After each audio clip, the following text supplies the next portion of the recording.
Okay, in our lesson today, we're going to look at reducing fractions. And this isn't just going to be taking something like 10 over 15 and reducing it to 2/3, but rather what we have in our examples today are fractional expressions. So you can see the first four problems that we're going to look at outlined here. And essentially, this is all going to be factoring in disguise. So I do have this handout here in case we need any of the hints or formulas on it.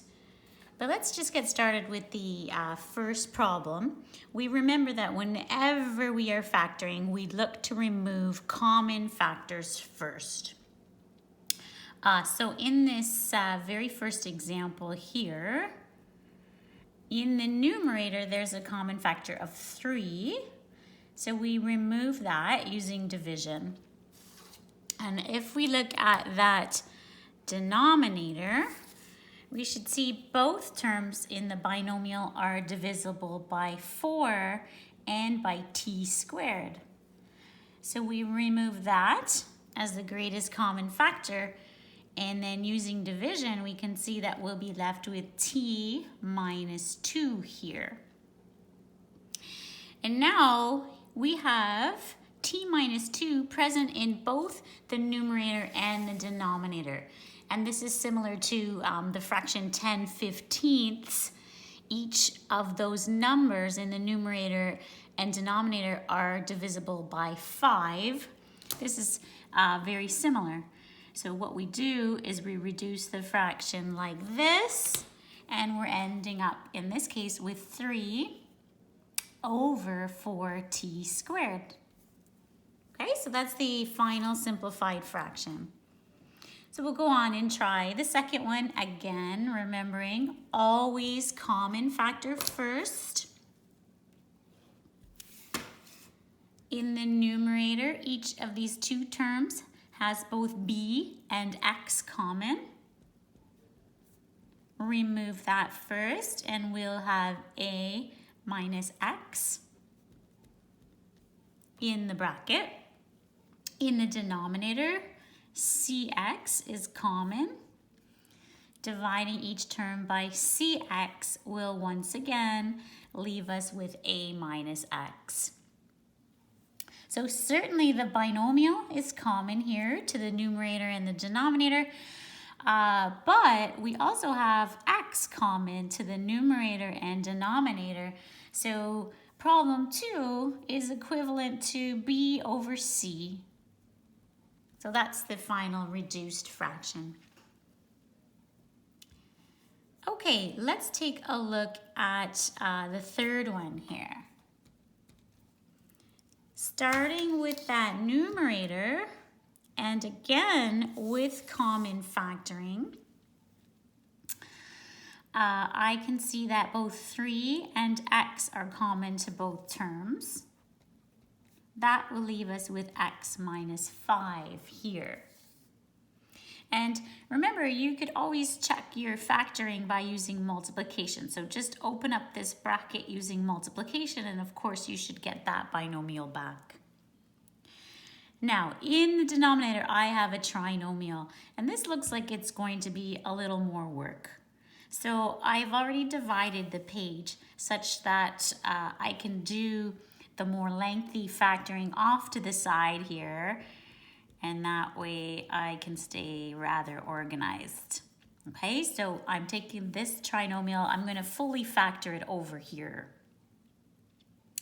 So taking a look at the trinomial here, in fact, I can see that 9 is common to all the terms. So let's start by removing 9.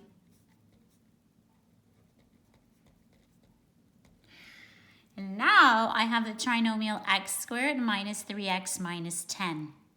This is an easy trinomial, in particular because the leading coefficient, the value of a, if this were ax squared, that value of a is 1.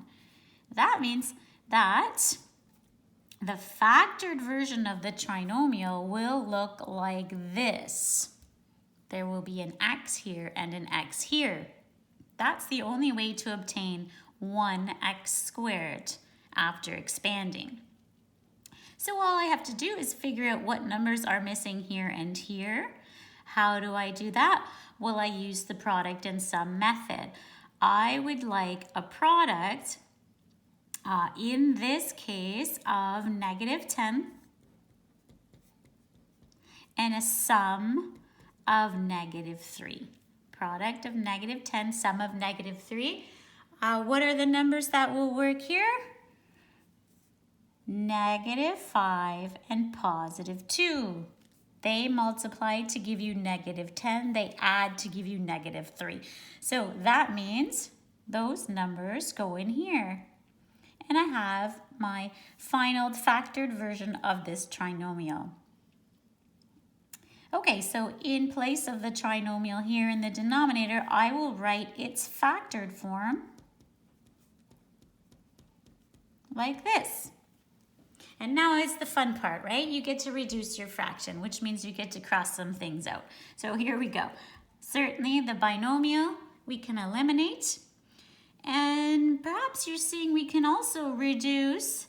We have 3/9 here, and that's equivalent to 1/3. So basically we're dividing the top by 3 and the bottom by 3. So what is left for our final answer? Well, in the numerator, it looks like we just have 1 times x. And in the denominator, we have 3 multiplied by x plus 2. So that is our final answer for problem 3. Okay. We will take a look at question 4. Now, I do see a common factor in that numerator, but I also see that there may be some further factoring to do once that common factor is removed. So I think I'll stick to doing the factoring of that numerator off to the side here. So here is the original. Right? Let's take out the common factor first. Okay, so now we have x cubed minus 8 here. This is a binomial, 2 terms separated by a subtraction sign. Remember, that means there are 2 options, 2 terms separated by a subtraction sign. This is either difference of squares or it is difference of cubes. The exponent here is certainly a clue that this will be difference of cubes. We can ensure that if this number is a perfect cube, and it is because the number 8 is 2 cubed. So this is the same as x cubed minus 2 cubed. And this can be compared to the formula that we have for a cubed minus b cubed. So we're going to use the formula with a equal to x and b is equal to 2. Okay, so we're going to be using this formula. We have x cubed minus 2 cubed. So that means our a is x and our b is 2. Now we follow along with the formula here. So we're going to have a binomial first. So after the 3, we're going to have a binomial followed by a trinomial. Okay, so the binomial is a minus b. So in this case, x minus 2. Now we start the trinomial, a squared. That will be x squared. We take the sign from the formula itself, so it's addition. This says a multiplied by b. So this will be x multiplied by 2. 2x. Take the sign here from the formula and finish with the square of b. So the square of b will be 2 squared or 4. So this is the completely factored version of the numerator. So I'll start by writing that here. So the 3, the binomial, and then the trinomial. By the way, after you use the difference of cubes formula or the sum of cubes formula, the trinomial that results here is prime. So it can never be factored further. So I am not checking this trinomial here to see if it can be factored, because I know without a doubt that it cannot be factored. Okay, so we've got that numerator factored. Let's turn our attention to the denominator. It's not looking like it's going to be a problem. It is a trinomial, but it's an easy trinomial. Notice that leading coefficient of 1. So I know that its factors will be of this form. I simply need to work out the numbers that will go here and here. Okay, so what do I need? I need a product of 4 and a sum of negative 4. A product of 4 and a sum of negative 4. This will work if I use negative 2 and negative 2. That's how I get a product of 4 and a sum of negative 4. So each of these numbers is negative 2. This, of course, could be written and should be written x minus 2 all squared. If that were going to be our final answer here, it should be x minus 2 all squared. But in fact, in this question, I'm going to be doing this anyway. Okay? So what we have on the bottom is a perfect square trinomial, and in its final factored version, it would be written x minus 2 all squared. When we get these numbers to match like this, that's when we know that we do have a perfect square trinomial. So just to make sure I'm being clear here, this is exactly the same as writing x minus 2 all squared. It means the original trinomial is a perfect square trinomial. This was our clue that we would end up with a perfect square here. The fact that the numbers match. Okay, but in this case, since we are reducing the fractions, we can simply cancel out that binomial, and now we can write our final results.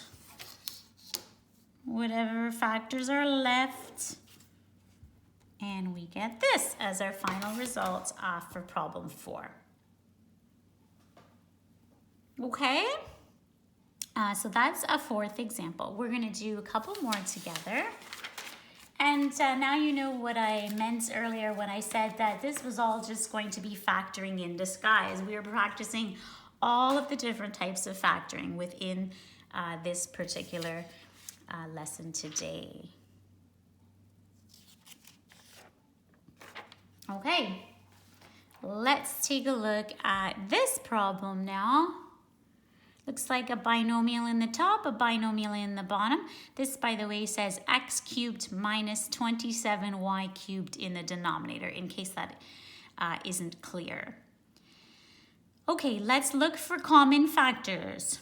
In the numerator, I believe we do have a common factor. So let's begin by removing the common factor in the numerator of y.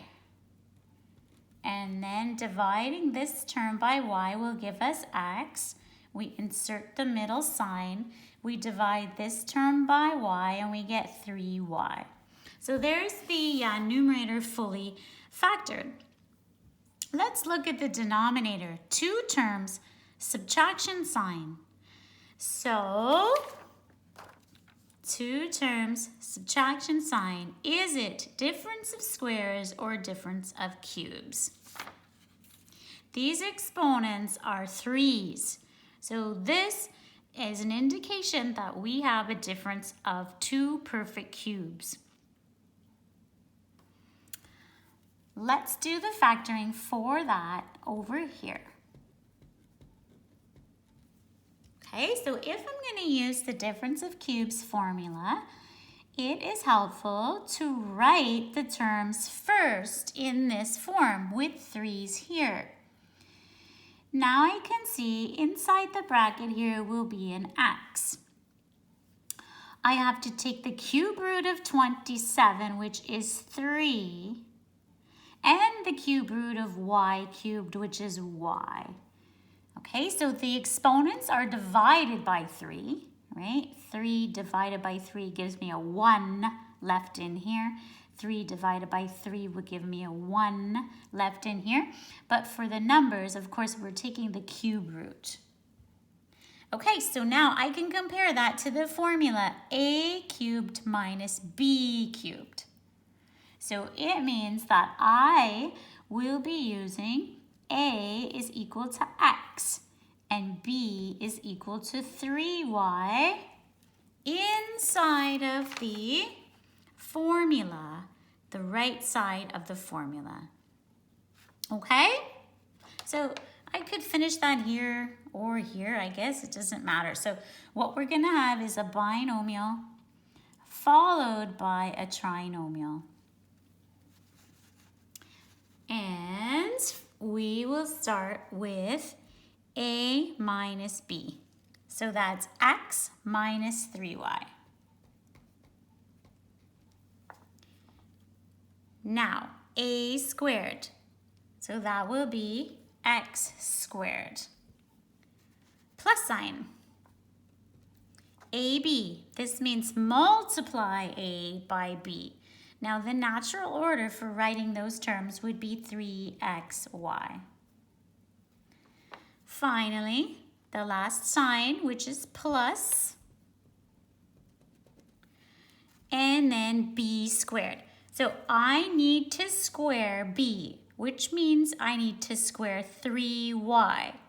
This means you have to square the 3 and the y, and therefore it is 9y squared. 9y squared.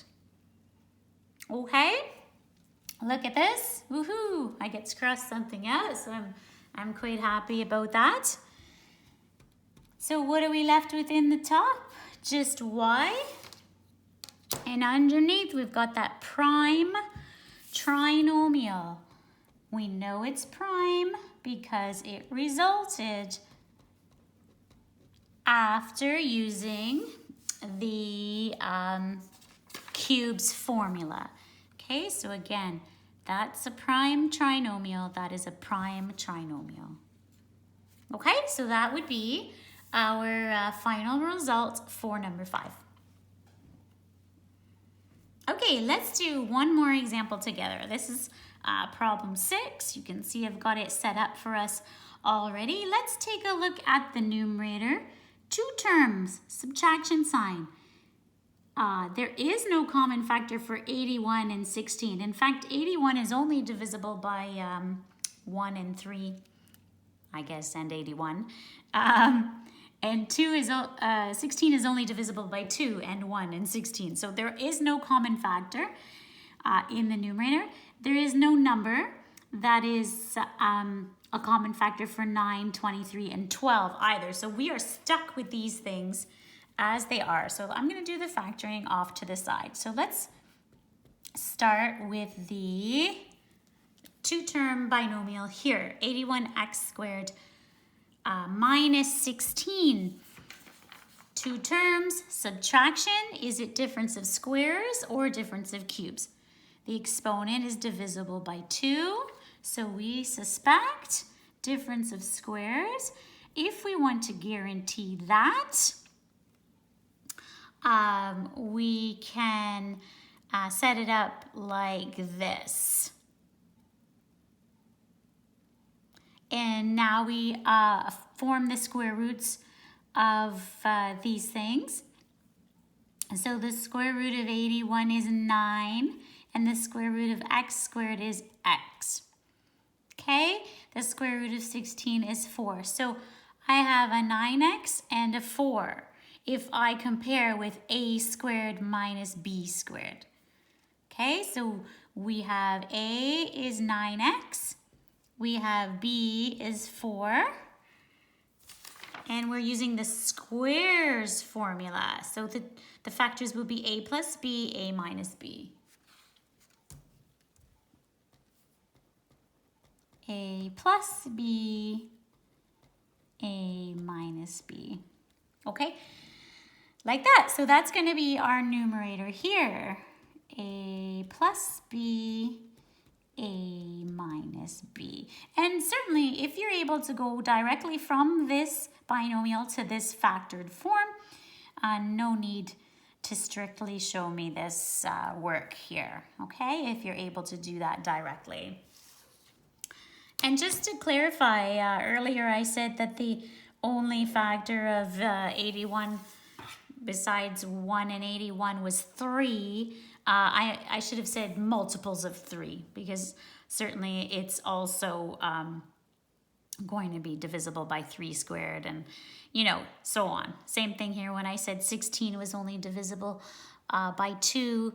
And again, I should have said only divisible by multiples of 2.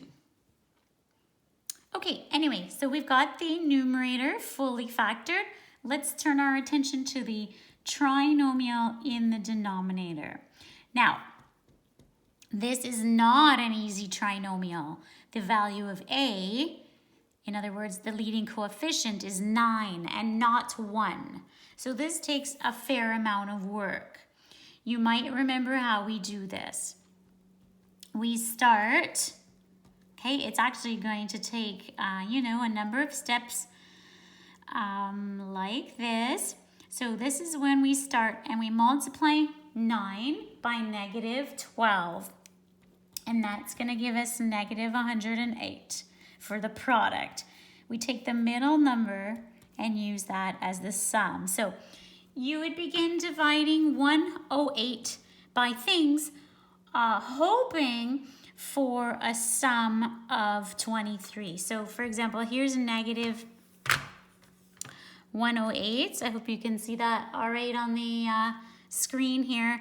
And if I divide that by 4, I have stumbled upon the right combination, because the sum of 4 and negative 27 will be negative 23. Okay, but it's more likely that you would try many other numbers first. Maybe you would have first divided by 2, and then you'd be looking at 2 and negative 54 and realizing that those two numbers would not have a sum of negative 23. So you would try something else. Perhaps you would try 9. And then you'd say, oh, 9 and negative 12 do not have a sum of negative 23, and so on. Okay, so the only right combination is this. So that means we replace negative 23x with a positive 4x and a negative 27x. And it does not matter what order you put those terms in here. So you could put positive 4x first, or you could put negative 27x first. So these two terms can be interchanged. And now we do our grouping. So we take out the largest common factor for the first two terms, which is only x. For the last two terms, they are both divisible by negative 3. And dividing them by negative 3 will give us the necessary matching 9x plus 4 binomial. And that means One factor is 9x plus 4. The other is x minus 3. Okay, so it's very satisfying when we do get that match. In fact, if we don't have anything to cross out when we're done our factoring, we should likely suspect that we've done something wrong, okay? Because when I set up the questions for the review and for the test, you will certainly be able to cancel something out. Okay, so final answer here, 9x minus 4 over x minus 3. Okay, so certainly that was a review of how to properly cancel when we do have fractional expressions. But more importantly, it was a review of almost all of the factoring of the unit. The only formula we didn't use here, I think, was sum of cubes. But that is so similar to the difference of cubes formula. Anyway, I hope that went well for you. This from your textbook is 6.5. It's entitled Equivalent Fractions. There are many, many problems in that particular chapter that you can work on. I will, in Blackboard, within that Module 3 folder, I will post what I feel are suggested problems from that. Okay, and at this point, you've now seen all of the material in the unit, in the factoring unit module 3, and it'll be time to get ready for the test. Thanks a lot for watching. Try some practice problems, please, and have a good day.